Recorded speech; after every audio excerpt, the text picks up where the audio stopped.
So in this question 9.29, a card sheet divided into squares, each of size 1 mm square, यानी कि उसकी length 1 mm है और उसकी विड्थ 1 mm है। इस रंग के स्क्वायर्स हैं, इसको हमें देखना है। Is being viewed at a distance of 9 centimetre, तो u is -9 centimetre through a magnifying glass. एक converging lens of focal length 9 centimetre. यहाँ पर छोटी सी एक करेक्शन है, अगर आप बुक में आंसर देखें तो it suggest that focal length is 10 centimetre, F is 10 centimetre. तो इसमें फोकल लेंथ हम 10 सेंटीमीटर कंसिडर करेंगे, क्योंकि बुक में ऐसा ही करने को बोला है। जो आंसर आप देखोगे ना तो उसमें इट सजेस्ट कि फोकल लेंथ आप 10 सेंटीमीटर लो, ठीक है। Using lens formula 1/f is equal to 1/v minus 1/u, तो 1/10 is equal to 1/v minus minus यानी कि प्लस हो जाएगा 1/9।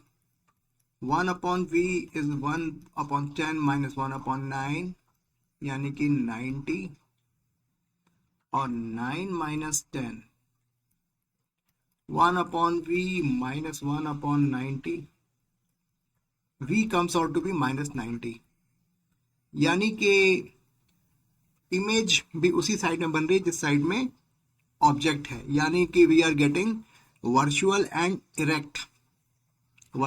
Erect image, and it is magnified image. तो m is equal to v upon u। v क्या है -90 और u क्या है -9, तो 10 टाइम्स हमें we are getting magnified image,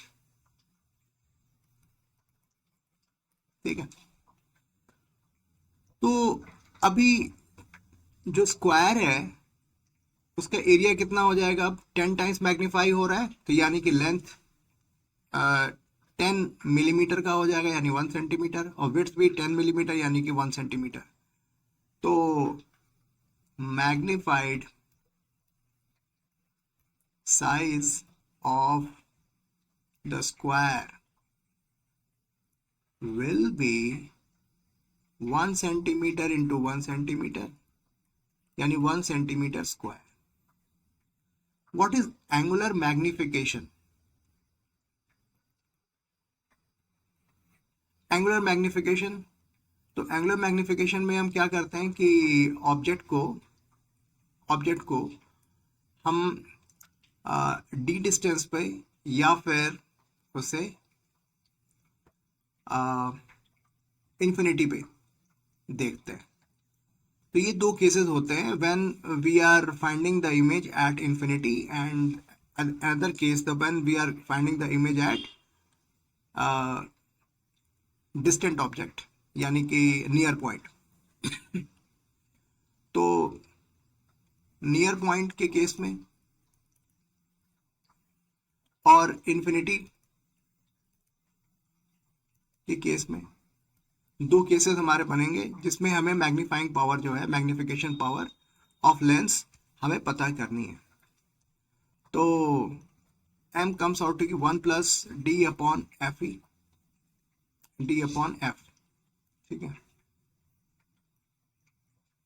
similarly infinity पे डी अपॉन एफ, तो इसे सॉल्व कर लिया जाए। 1 प्लस 25 अपॉन, और f की वैल्यू कितनी है,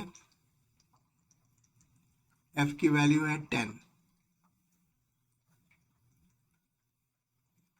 और ये 25 डिवाइडेड बाई 10,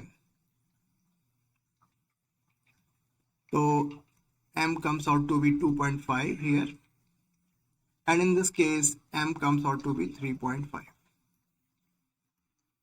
ठीक है। What about part C?